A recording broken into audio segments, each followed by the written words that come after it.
Kuzampla and welcome to Bhutan This Week, our weekly news magazine program. I'm Cheku. The top stories this week: His Majesty the King grants the sign tika to representatives of Hindu community. Waste from COVID-19 isolation wards in Thimphu managed with proper safety standards. An Office of the Attorney General initiates major reforms to fast-track service delivery and prosecution of cases. Now the story in details.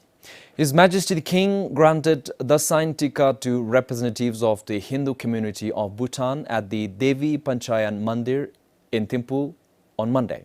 Tika imbued with royal blessings have been sent to other dzongkaks for the people of the entire country.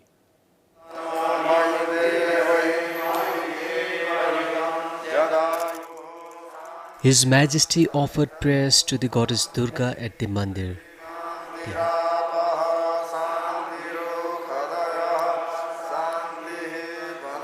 Dasai is the most important festival for the Hindu community in Bhutan. It celebrates the Dharma King Rama's victory over evil by invoking the blessings of goddess Durga. On this day, families come together to receive tika from the head of the family as a symbol of their blessings and protection. Hindus believe that His Majesty, as the Dharma King, is an embodiment of Vishnu.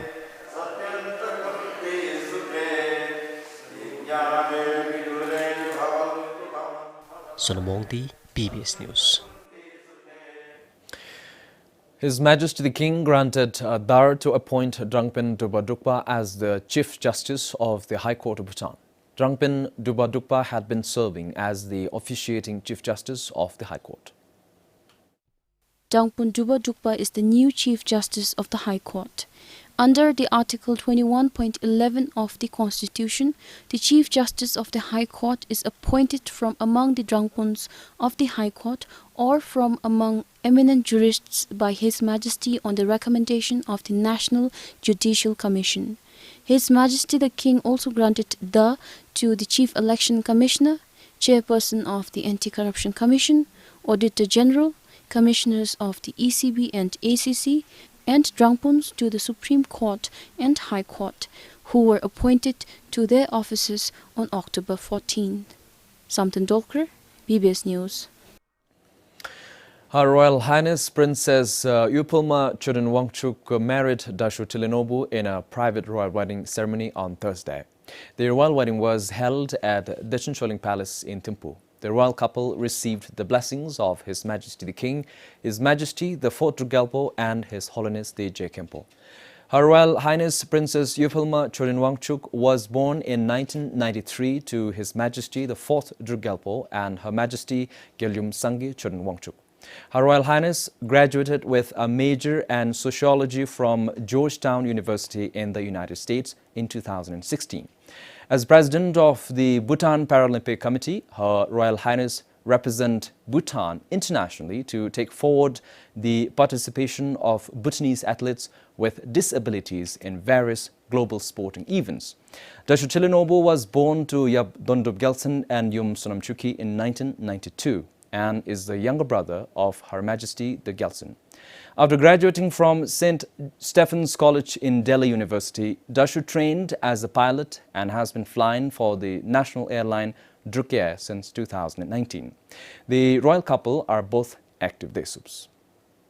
The government of India has approved 70 more projects worth more than 1.2 billion yutam as part of the Small Development Project. The approved projects will develop health and education infrastructure, irrigation channels, farm roads and enhance economic and job opportunities in the Gaons. The Indian government has approved more than 8.5 billion yutam for the whole project, of which Bhutan has received more than 3.3 billion yutam so far. The projects are part of the 12th five-year plan. The merchants of Jaigaon in India are happy as they could exchange more than 800 million yutam through the Royal Monetary Authority in Phuntsling. The move is expected to resolve the current rupee crisis in the neighbouring border town. Hundreds of merchants from India enter Bhutan to exchange Newton. Everyone is carrying a bag filled with cash, and it is all in Newton. Strict COVID-19 safety protocols are being followed at the counters in Mini Dryport. In the last 4 days, they exchanged more than 800 million Newton, and it is the result of the pandemic which led to the closing of border gate on 23rd March. According to Jaigong residents, the situation has led to the devaluation of Newton in Jaigong. भुटानमा तपाईको यो covid प्यान्डेमिक तपाईको त्यहाँनिर expand भएर red zone Due to the pandemic, Phinsoling town has entered into a red zone too. So for at least 4 months, the transaction could not happen.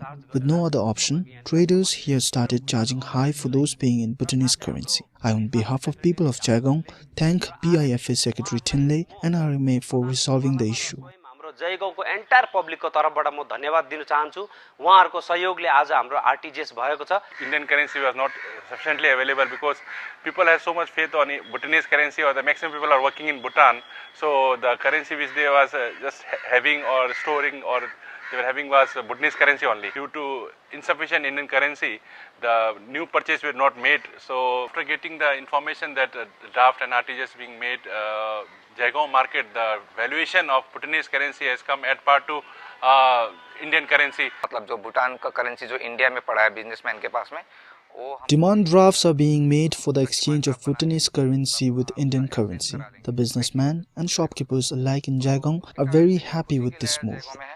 सब businessman एक खुश है और दुकानदार भी खुश हैं. Let's take this opportunity to thank the administrations from India and Bhutan, including Phuentsholing administration, RMA and BIFA officials for their great initiative of resuming this facility of demand draft for the traders and consumers of Jaigong. Gestures like this shall definitely further strengthen the Indo-Bhutan friendship for the years to come.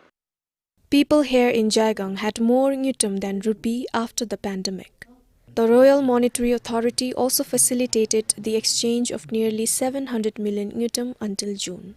A separate bus is allocated to pick and drop the Jaigong merchants from the second entry gate. For Sonampenjor in Phinsoling, Sonampem for BBS News. All waste from the COVID-19 isolation wards of the Jigme Dojawangchuk National Referral Hospital in Thimphu are managed with proper safety standards. And this, according to the hospital management, is a practice in place since Bhutan reported its first COVID-19 positive case in March this year. The wastes from the 2 COVID-19 wards are particularly food wastes and used personal protective equipment. Unlike other infectious hospital wastes, these are directly treated with disinfectants without segregation. Considering the unpredictable nature of the disease, the COVID-19 wastes are deemed highly infectious and dangerous if left untreated. COVID-19 changiga rangachi plastic map na chu bucket map na chu tele 3x4 jodangachi nana doro The wastes generated from the wards are placed in bins. When it is almost full, we take out the plastic and disinfect it and again put it in another red plastic. Then it is tied properly and kept in the waste storage. We disinfect the wastes again before the designated vehicles take them to the incineration site. At the site, we directly burn it.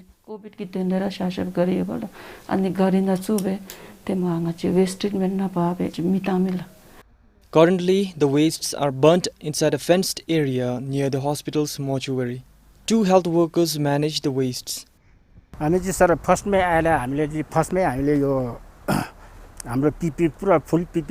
We are prepared with personal protective equipment and all other safety accessories.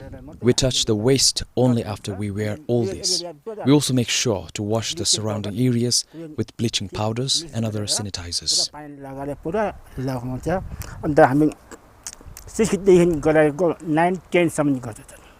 After the recently installed incinerator at the Memelaka landfill is fully operational, the COVID-19 wastes will be burnt there.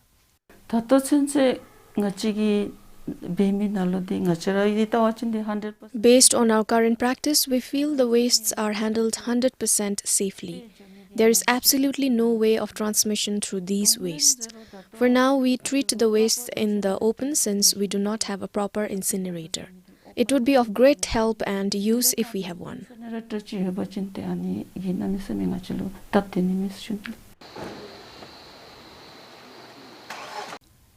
is Sringdandup, BBS News. To further improve health service delivery and develop a more resilient health system, the Health Ministry is currently working to introduce Electronic Patient Information System, or EPIS, in the country. The Health Minister, Dishan Wangmo, shared this during the Health Policy Dialogue on Friday. Electronic Patient Information System is one of the projects to be implemented under the Digital Flagship Program of the government, and the system will record information of a patient which can be accessed by doctors from any parts of the country. The system is expected to reduce the use of prescription papers and enhance the use of information and communications technology. Health Minister Dishan Wangmo said, once the system is in place, the issue of unequal access and inequity in availing health services in the country will be greatly reduced. We are the only country probably in the world where we have free healthcare system with no gatekeeping mechanisms.